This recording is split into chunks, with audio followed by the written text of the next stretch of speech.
Tantor Audio, a division of Recorded Books, presents The Battle of North Cape, The Death Ride of the Scharnhorst, 1943, by Angus Konstam, narrated by Chris Bland. Background. This naval battle, fought to a grim conclusion amid dark and stormy water off the northern tip of Norway, was a struggle that has all but been forgotten. It was the climax of a long and hard-fought naval campaign, which for various reasons has been largely bypassed by historians in their eagerness to recount more dramatic tales of warfare. However, the Battle of North Cape was an engagement that deserves to be placed among the truly decisive naval encounters of the Second World War.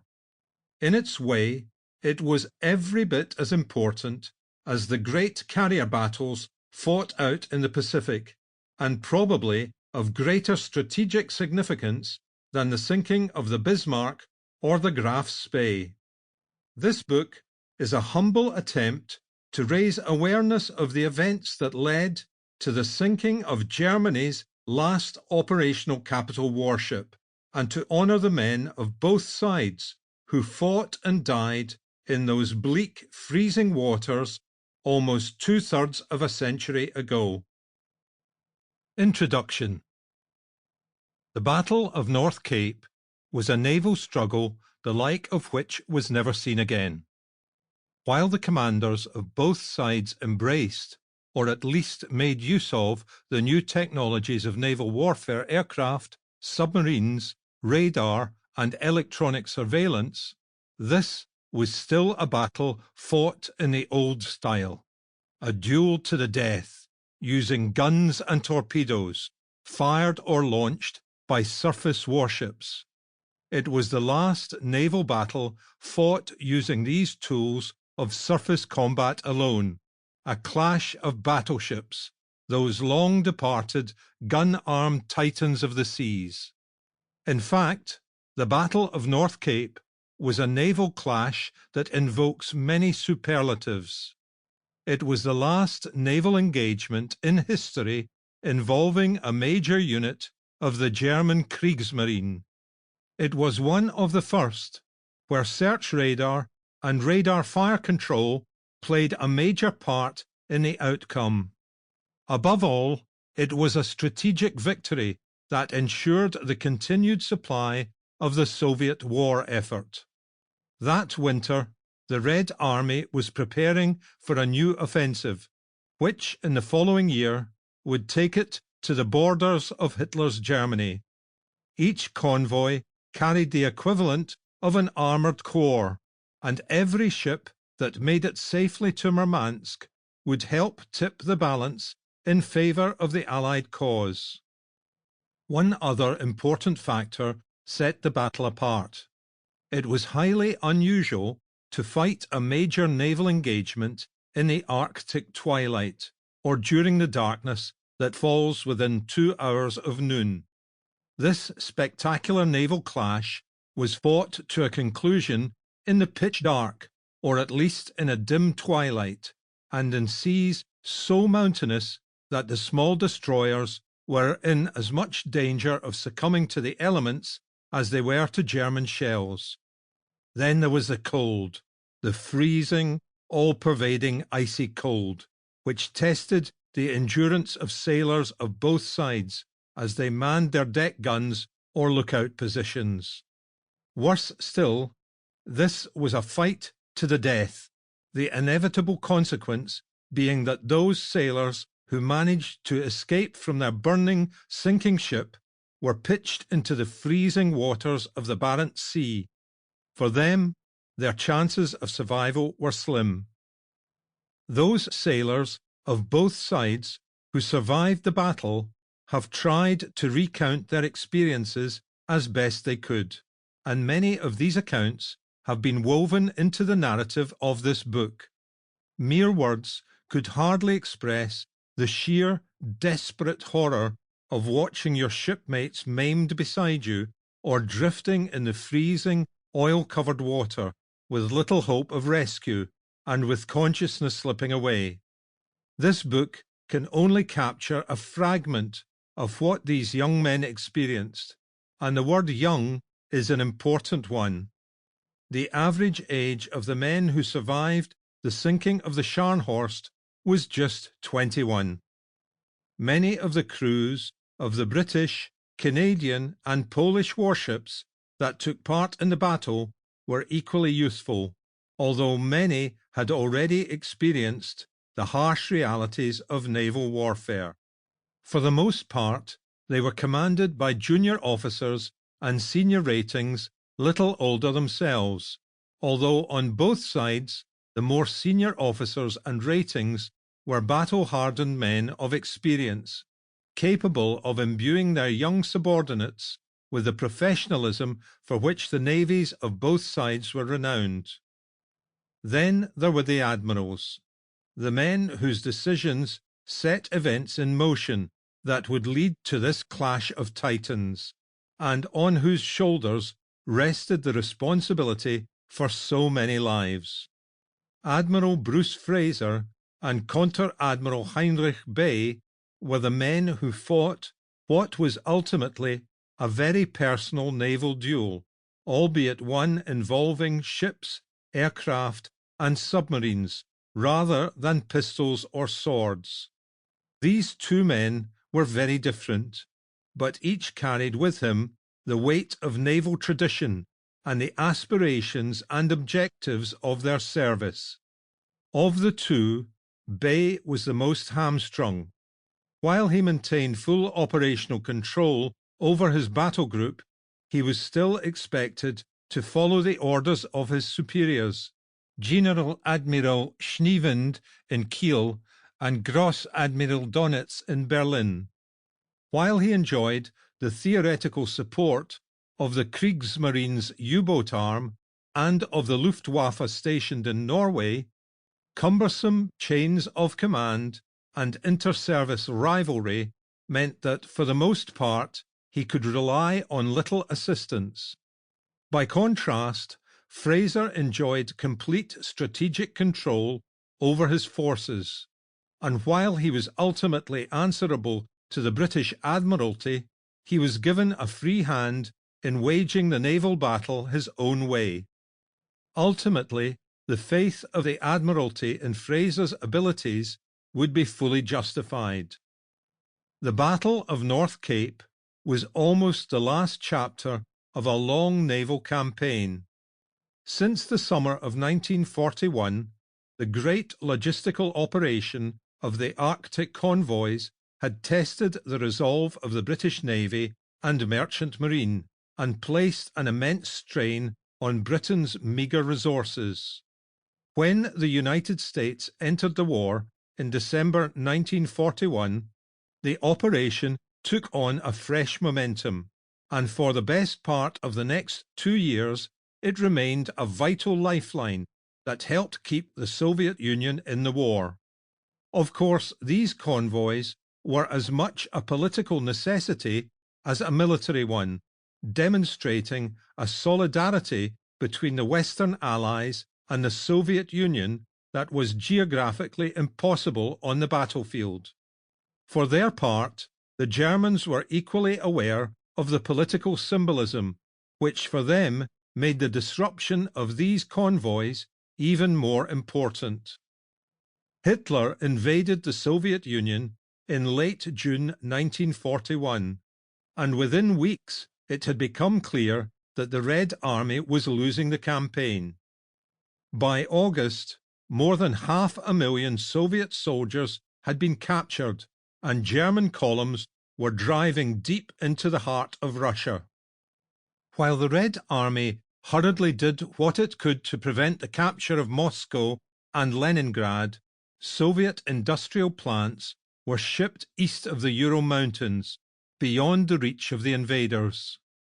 It would take time for these factories to be reassembled and for the production lines to begin producing the tanks, planes, and guns the Red Army so desperately needed in its fight for survival. To help ease the pressure, Churchill offered to send whatever aid he could, and so, in August 1941, the first Arctic convoy of 7 merchant ships arrived in Murmansk. 8 more convoys would follow before the end of the year. All made it through safely, with the loss of just 1 merchant ship sunk by a U-boat. However, the Germans were now aware of the importance of these convoys and diverted air and naval resources to deal with them. The core of the German naval presence in Norwegian waters was the battleship Tirpitz, supported by a flotilla of destroyers. She was soon joined by the pocket battleships Admiral Scheer and Lutzow and the heavy cruiser Admiral Hipper. U-boats were moved north, as were whole squadrons of Luftwaffe bombers and long-range reconnaissance planes. Until then, the biggest threat to the seamen of the Arctic convoys was the weather. After all, they were sailing through some of the least hospitable waters in the world.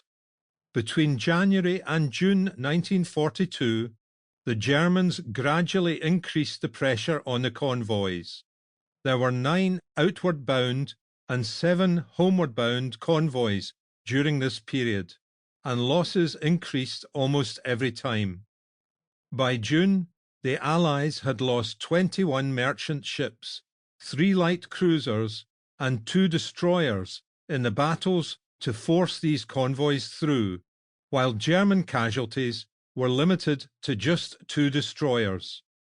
It was now midsummer, a time of near constant light in Arctic waters.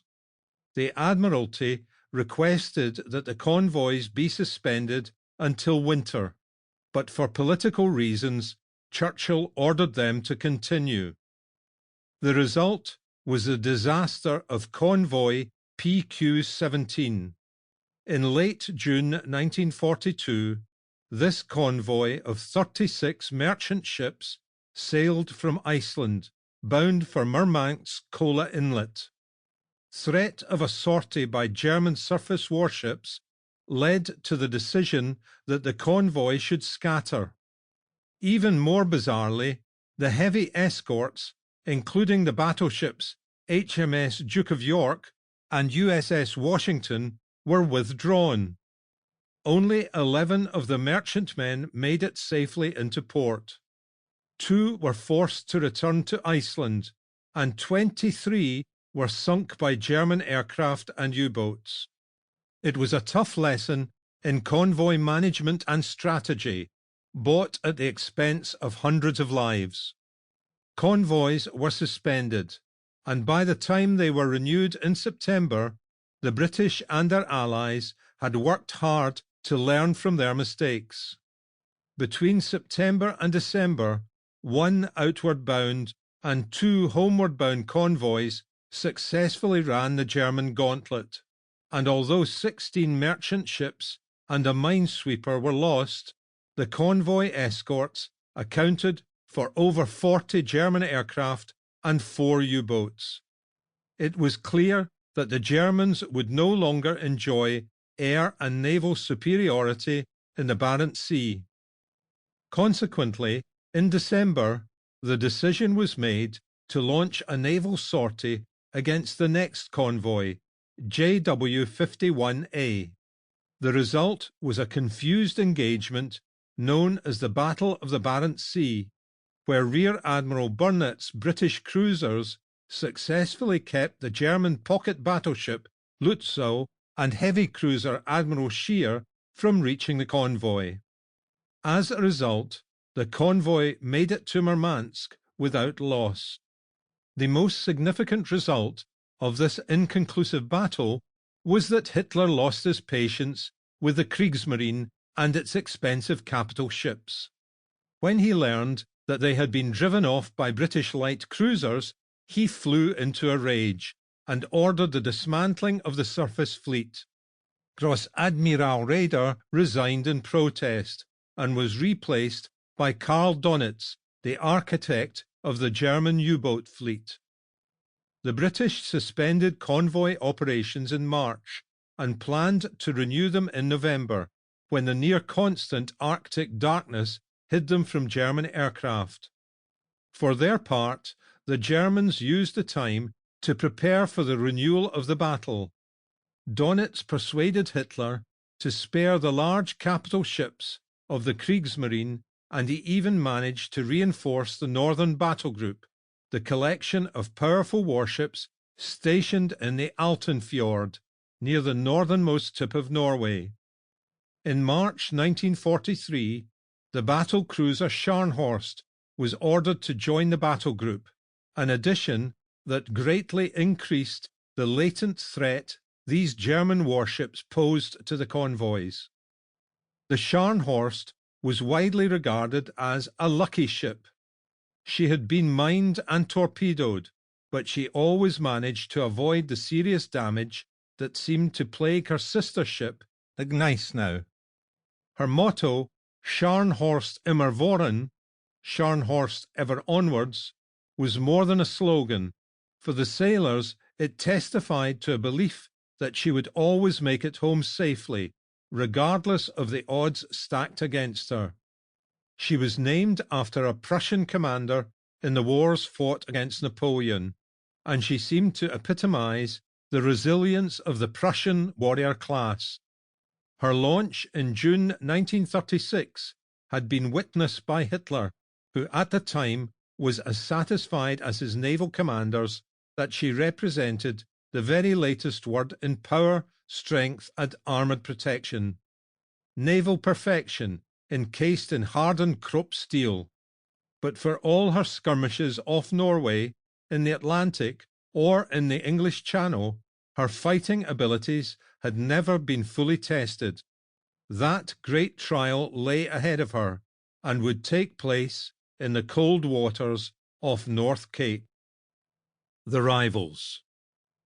The two admirals who squared off against each other near North Cape that December could hardly have been more different, nor could the forces at their disposal. One was a former destroyer commander, who seemed to have little grasp of strategy, and whose preparation for the operation left much to be desired. The other was a consummate professional, a gunnery specialist, whose long and distinguished naval career seemed to have been a preparation for the challenge that faced him during the battle. One commanded a formidable fighting warship, whose combination of armour and speed made her all but unstoppable. The other commanded a polyglot force of cruisers, destroyers, and a battleship, a force that relied on radar, aggression, and firepower to secure victory over its opponent. Konter Admiral Erich Ahmed Bey, 1898 to 1943, was not the Kriegsmarine's first choice as the commander of its northern battle group, but chance and circumstance placed him on the Admiral's Bridge of the Scharnhorst when she sailed from the Altenfjord. He joined the Imperial German Navy in 1916, in the immediate aftermath of the Battle of Jutland, and he served in destroyers until the war ended 2 years later. He remained in the Reichsmarine during the Weimar years and the Kriegsmarine during the rise of Hitler. By 1940, he was a Fregattenkapitän, commander, and commanded the 4th Destroyer Flotilla during the German invasion of Norway. On the 10th of April that year, he distinguished himself by leading a naval counterattack during the First Battle of Narvik, which resulted in the sinking of 2 British destroyers. This achievement was nullified 3 days later when the British returned, and in the Second Battle of Narvik that followed, Bey lost his entire command of 8 destroyers, the core of the German destroyer fleet. Despite this, he was lauded as a hero, awarded the Knight's Cross, and promoted to Kapitän zur See, captain. He was named Führer der Zerstörer, flag officer destroyers, and charged with restoring the morale and efficiency of the Kriegsmarine's battered destroyer fleet. His first real chance came in February 1942, during the Channel Dash, when his destroyers helped the Scharnhorst, Gneisenau and Prince Eugen run the gauntlet of British air and naval forces as it ran through the English Channel, one of the most dramatic and successful chapters in the Kriegsmarine's short history. There is little doubt that Bay was a highly competent destroyer commander. A colleague described him as a man of massive build, an excellent seaman, and a born destroyer commander. However, his problems began when he was promoted due to his achievements and made a Konteradmiral, rear admiral. As a dashing light force commander, he was without peer. As an admiral, he was out of his depth. On being appointed to flag command, he supposedly commented that, "The last time I was aboard a capital ship, it was as a cadet." However, at first he continued to command the Kriegsmarine's destroyers, and his vessels performed well in support of the Northern Battle Group during 1942 and early 1943. Then, in early November 1943, the battle group commander, Konteradmiral Kumeks, returned home on sick leave, and Gross Admiral Donitz appointed Erich Bay in his place. Bay now commanded a handful of destroyers, the damaged Tirpitz and the battle-ready Scharnhorst. During his 7 weeks in command, he seemed to show little interest in his ships and men, or in the formulation of plans. Of course, he was hampered by a lack of staff. Many of Kumitz's experienced officers returned to Germany with the admiral, leaving the battle group short-handed. Bay also had his doubts about the success of any operation. He considered the Scharnhorst too vulnerable to risk, and would have preferred to rely on destroyers alone to harass the enemy convoys. He also lacked intelligence about Allied naval strength, and the Luftwaffe was less than cooperative when it came to providing reconnaissance cover of Arctic waters. In late December, the sortie of the Scharnhorst, codenamed Operation Ostfront, East Front, was thrust upon him at short notice. His skeleton staff on board the Tirpitz had little opportunity to consider tactics, prepare the inexperienced crews of the battle group's warships for action during the Arctic winter, or even to fully brief the commanders involved. Bay was simply told to prepare his force for action, and within 2 days was ordered to lead the battle group forth. In these circumstances, it is hard not to feel a little sorry for Erich Bay. With the benefit of hindsight, it is all too easy to fault his performance, and certainly Donitz made him the scapegoat for the failure of Operation Ostfront. Bay needed a combination of good intelligence, surprise, and luck to succeed. During the battle that followed, all three would elude him. The difference between Bay and his British opponent could hardly have been more marked. Admiral Bruce Fraser, 1888 to 1981, joined the Royal Navy in 1902, showing promise from the start.